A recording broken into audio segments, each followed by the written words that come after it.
This is Exceptional Women Show, and I'm glad you could find time to join me today. My guest today is indeed an exceptional woman. She is engaged in social advocacy for peace and social development.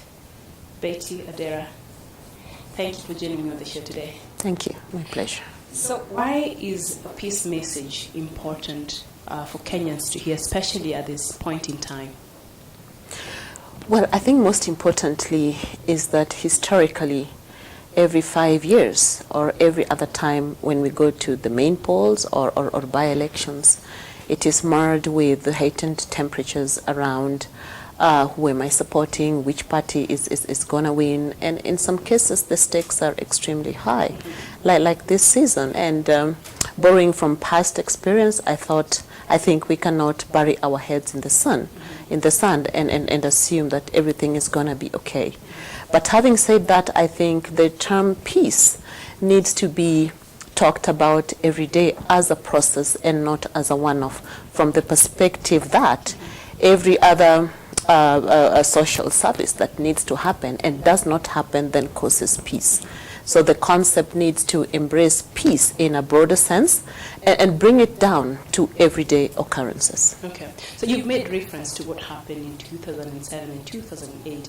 And of course, Kenyans right now, there are places where they're jittery. They're feeling, am I secure? Am I safe? Do I need to move? Do I need to travel? You know, that it's a real worry for Kenyans owing to what happened a couple of years ago. Do you think Kenyans learned from that time? Or we are a ticking time bomb? I think Kenyans actually learned, and if you see people moving, it is basically out of what they learned, what they saw, what they heard. And they don't want to perhaps find themselves in the mix of all that mess in the event that we go that direction. However, I think as Kenyans, we need to really have the safe space to speak honestly about issues that would then temper peace. That's why I said earlier that peace then needs to be an everyday conversation and not only brought up around the time of elections. I do mentor and support quite a number of adolescent girls and young women in the informal urban settlements of Nairobi. And right now I've gotten reports of, like, say, 15 out of 30, that's basically 50%, they've gone. They've moved to other places within the city that they perceive, to be a little safer ahead of the general elections, while some have moved to their homes, in the upcountry, and they tell me, you know what, we are going to move to a safe space and come back depending on how things will be. The outcome. Of the elections. So of course Kenyans are a worried lot. Kenyans are a worried lot, and I think we haven't yet we haven't voted yet.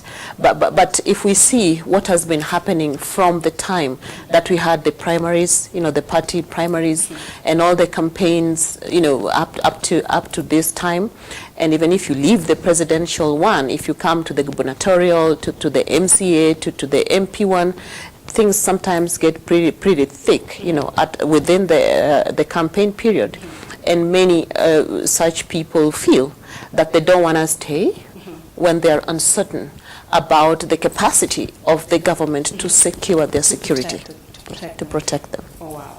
So, of course, you're very passionate about peace, and I understand, and I'm sure many Kenyans out there, this is what they want to hear, and this is what they want to see, even after the 8th August elections. On 9th, I still want to come to work and not to Exactly. And every Kenyan out there, that's what we want. So, what else does Betty Adera do? What Betty does is that she embraces the approach or the lens of peace to look at social services for everybody in the society. For instance, if children don't have access to school, that's a peace issue. If women can't go and have their babies the right way, within the context of services that are quality and affordable, that's a peace issue. If my neighbor comes and sweeps her dust on my doorstep, that's a peace issue. If I go to board my matatu and the touts are not handling me the right way, perhaps because I'm a woman, for whatever reason, that's a peace issue. If we are seeing women and men and parents not able to freely speak to their children about values that then would contain us as a society, that's a peace issue. If girls are dropping out of school because of unintended pregnancies in their numbers, that's a peace issue. If our young people lack jobs, they lack what to do, to really... That's a bigger peace issue. Exactly, that's even a bigger, that's a political issue, but for me, it's a peace issue, because if they don't have job to do, they're going to go out in the streets, they're going to snatch your bag when you walk around, they're going to steal from you, they're going to break into your house and take your stuff. So in other words, what you're saying is peace doesn't exist in isolation. Exactly. It is surrounded with all these things that are important for our daily and smooth running of our lives. And it's a process, it's not a one-off. We cannot talk about peace only when we're going to the elections. We need to speak about peace every single day in our workplaces, in our business places, at the dinner table when we are with our children. Parents, speak to your children about issues in life through the lens of peace. And people must know and appreciate that my action will affect your peace. Okay. So it's interesting you've mentioned about parents speaking to the kids. And sometimes, I'm a mother, you're a mom, your kids are a bit grown, mine is 10 years old, but he's smart, and sometimes he comes with conversation, oh mom, so-and-so said this, so-and-so did this. And a lot of these things they learn from our homes. So what kind of conversations should parents or adults begin to have, especially around children, to help them grow up fostering, appreciating peace and peace and having tolerance and respect to the other person? Exactly. Well, the saying goes that charity begins at home. And it is within the home context that character of children get shaped. And if that process gets tampered with, then we are going to see a situation where we are having the next generation of people who are crooked, upstairs, crooked in their attitudes, crooked in their worldview. And often it is true that children or young people actually copy what they see, not necessarily what they hear. They imitate. So I'm thinking the space of the parent or the caregiver, in my view, is very sacred in the sense, to the extent to which what we tell our children need to foster peace. Often we find our children coming with stories from all over, from the neighborhood, they went playing where, in school, this teacher called another one, whatever kind of names. And I recall one time my younger son, he's now 17, he was around 12 then. Oh, wow. And he came back to me and said, Mom, you mean our next door neighbor is from this tribe? And I thought, whoops. Those are conversations you never had when you were growing up. Exactly. So where did that question, come from? And if I recall at my own upbringing, somebody's tribe or somebody's, economic status or somebody's whatever never really mattered. They were just people for the sake of being people. And I think it starts at the conversations must start and must be sustained at the household level. So parents like me out there, I think my appeal to you is just watch what you say. Just watch what you do. If you act in a manner that is going to disrupt peace of yourself, of your family, of your neighbor, of your community, just know that your children are watching and they're going to be a more stringent version than you. Oh, wow, that's really true. Yeah. So with your experience in social advocacy, what do you think from meeting people and your experience basically, what is the number one major reason that causes conflict? Wow, that's a big question. I think that sometimes results to violence and things like that. I think you may want to look at this at various levels. Say at the household level. The things that cause conflict there are perhaps not the same as things that might cause a conflict between one community and another. So let me start with the higher level. Of course, Kenyans are just people of God, and they're citizenry of a country. And just like other people all over the world, everyone wants to see services that should be offered. And in many cases, Kenyans are clear on whose job is to do what. So if it's the task of the government, which of course it is, to make the environment enabled for young people to secure jobs, a conducive environment. exactly, where all can thrive. Yeah. And you find that they're all not thriving, or just a select of people, are thriving, then that's a problem. So the fact that people are not fighting on the road does not necessarily equal to peace. People could be penting up, emotions, penting up feelings, penting up anger. And then when just something little small happens, you see, they snap. Now, if you look at inter-community type of conflict, a conflict can rise out of grass. If you look at right now what's happening in Laikipia County, the pastoralists are saying, hey, look, it is just that grass that we want. We don't want your ranches or your cows or whatever.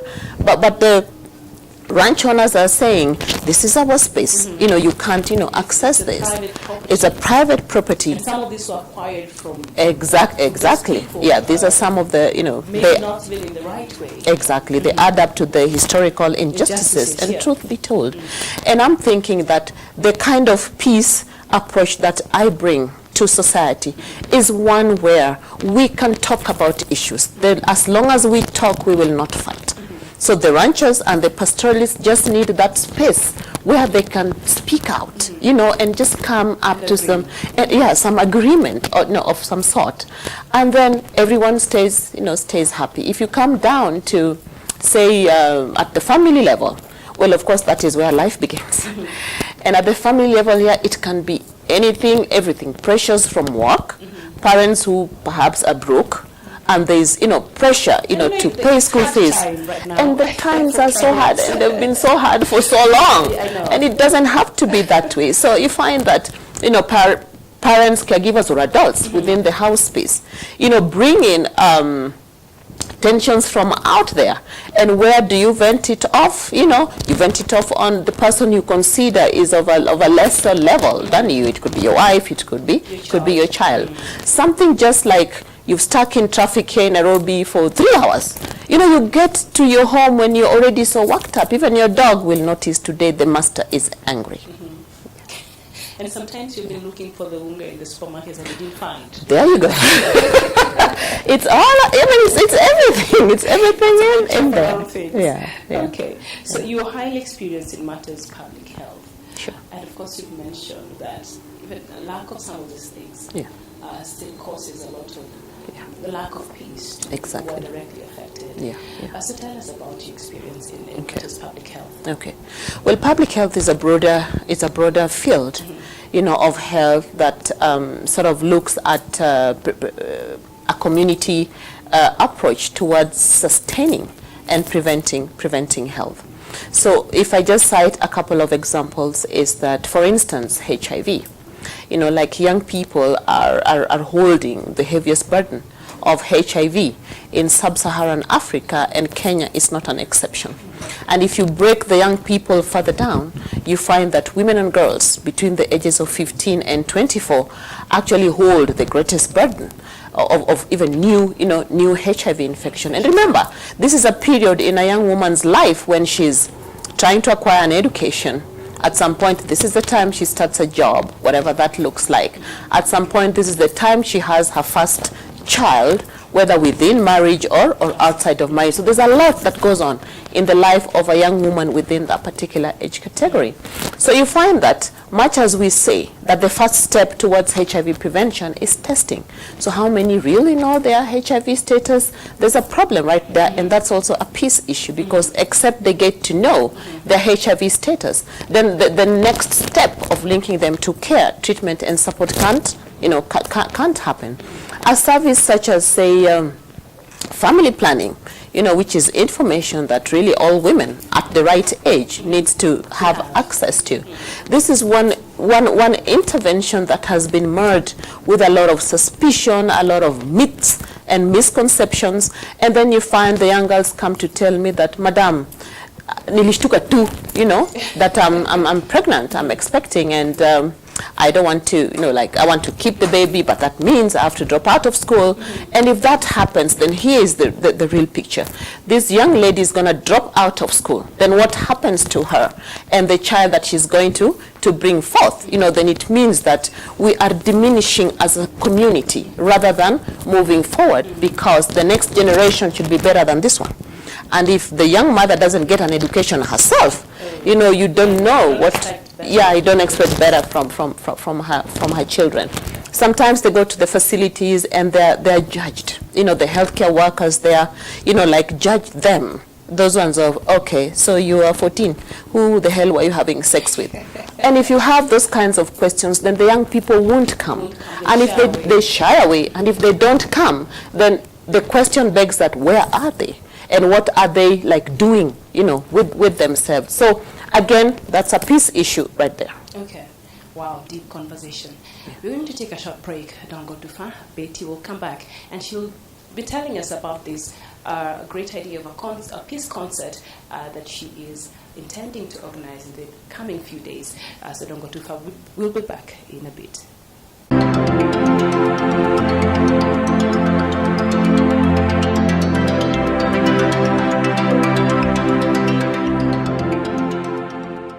Welcome back. This is Exceptional Women Show, and my guest today is Betty Adera.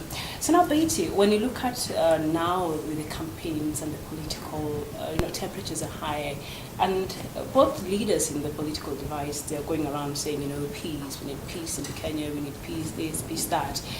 But also there's the issue of fairness and justice and things like that. Can we separate these things? Actually, I don't think you can. Can we preach peace and not include fairness? No, if you do that, then you're skewed and you're not being fair, to the people who listen to you. Remember, like I said earlier, that peace is not necessarily the absence of war or the absence of animosity, but you also cannot have peace or say that you're peaceful when the social services and rights of citizens are not provided to them the right way. Right now we are just counting days to the general elections, and we all see the tensions, we all see the hatred on social media. We see some of our leaders speak very angrily, and that leaves us a worried lot as a country. But again, the situation also provides with itself an opportunity here for Kenyans to really speak the right way about peace. And like I said earlier, peace is a safe space. I think this is one thing that all leaders from all divides agree on. If there's one thing they agree on, is that we want to ensure that as a country we have a peaceful election, and we also have a country to our name after 8th. But the questions that would then make peace not to happen must also be talked about. So you can't have peace and not talk about justice. Yeah. So we can't talk about peace in isolation. In isolation, that's right. So just a while ago, a colleague of mine was showing me an interview of some very famous Nigerian actors in the country for a peace concert. And it looked good and funny, but that sat down and thought about it. I don't know. How do you think, how do you perceive that we have to get people from outside to come have peace concert for us to understand that we need peace? How can Kenyans understand that peace has to come from them? Yeah. Well, I think we also need to appreciate peace within the global context. Peace is a global issue. There are countries across the world that have not known anything called peace for decades. And in that sense, then maybe, they're right to give it an international look here. Does it mean we're really that bad when it comes to matters? For us to actually, we're not bad. In fact, Kenyans don't even need to be helped when it comes to, the need to at least coexist, in a peaceful manner. We've done that for years. Exactly. This is not the first time we are, going to the polls. And I'm thinking that, well, historically, we've had some systemic, incidences of violence around, elections, before, during, and after. But I think the greatest was seen in the 2007. Yeah, that one. But my take really is this, that no one is going to come from outside to cause peace in your house. You have to figure it out yourself. And for us as Kenyans, our house is Kenya. Kenya is our house, and it's really up to us. It boils down to you and me to figure out ways in which we can coexist and just maintain the peace. Now, that is not to say that we don't talk about issues the way they need to be talked about whenever they need to. Okay. As I hear you speak, and it's interesting to know that you sound like a true leader who's really passionate about people, and you have a people-driven, heart, I would say. Exactly. That. Yeah. Assuming one day you find yourself in a national platform in leadership, what will be your strategy, to make sure that there's peace and integration? What will be your agenda for that? Assuming just one day. Okay, that's an interesting question. Well, I approach leadership to begin with not from perspective of a title, but a disposition. And I believe that anyone who is in a position to provide guidance to another is a leader. So a leader is not only like the president, or the governor, a parent is a leader, a business person is a leader, a CEO somewhere is a leader, a school head girl, a head boy, those are all leaders. The driver in a bus, in that context, that's the leader. Now, my approach would be meaningful, ongoing, and long-term engagement. I wouldn't come to people 2 days to the election and say, hey, so I'm this leader, I want to do this, peace be still. That's not going to work. That's not going to work.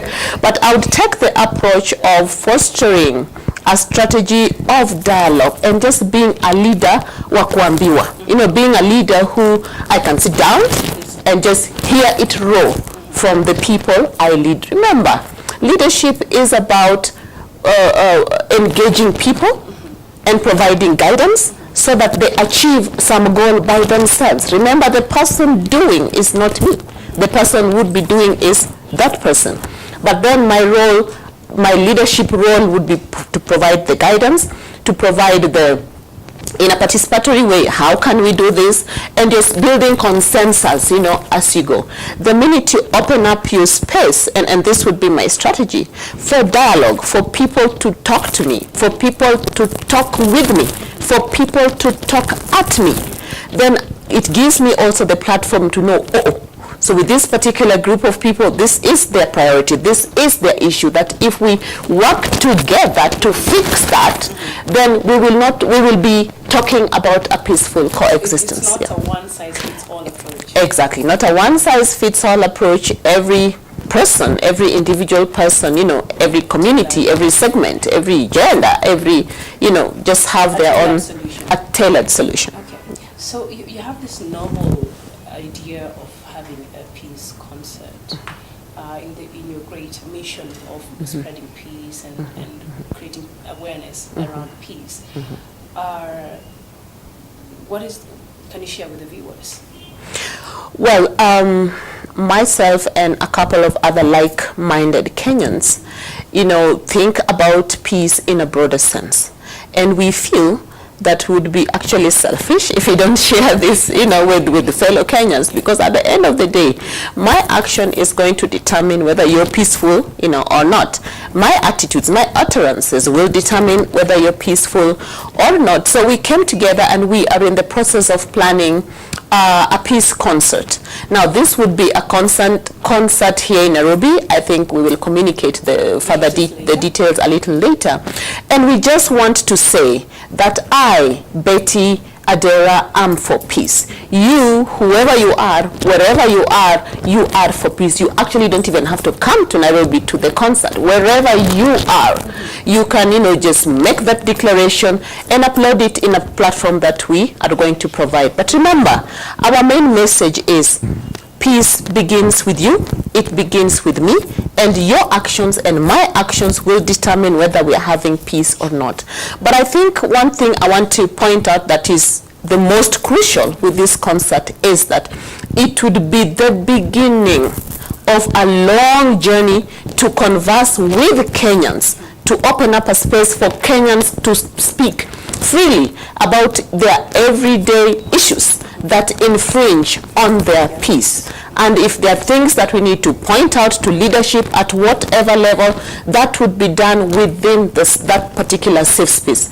We also foresee into the future a chance where the leaders, whoever that is, would want to tap into that space to reach their constituents with issues that would then make the constituents, gain even more confidence, rather than waiting until after 5 years is when unashtuka ala kumbe ground iliniacha. So we want to provide that platform where we bring you and we also bring your constituents in a safe place, Yeah, and just engage and hear it raw from the people who elected you. Okay. And just before we wind up, I was speaking to some ladies here a week ago, and they organized a peace prayer walk around Nairobi last weekend, and it was very successful. In fact, the First Lady was there. And do you think women, we have a unique role when it comes to matters advocating for peace? Because a lot of these things, when there's violence and things like that, it's our children that die, our husbands that die, and things like that. Do you think women have a unique platform where we can use and advance matters peace? It's interesting you ask that, because in my view, and from what I have also experienced, you find that the person who suffers the most in the event of violence is the woman. She's the one who will have all her children scattered all over the place and she doesn't know where they are. She's the one whose husband is going to be cut into pieces. She's the one who will watch, her children, burn down. She's the one who will be raped, gang raped. She's the one who will be trampled on. And I think as a community of women, this is one particular issue that is actually a unifying factor for us, because again, a woman in one place suffering due to lack of peace means that every woman everywhere else, cannot have peace. And again, all initiatives, we can't do enough. We can't talk enough about peace. So if there's a prayer rally somewhere, that should go on. If there's, so we need to come up with so many activities, events, initiatives all around peace and everywhere in our country. Betty Adera, it was a pleasure to have you on the show.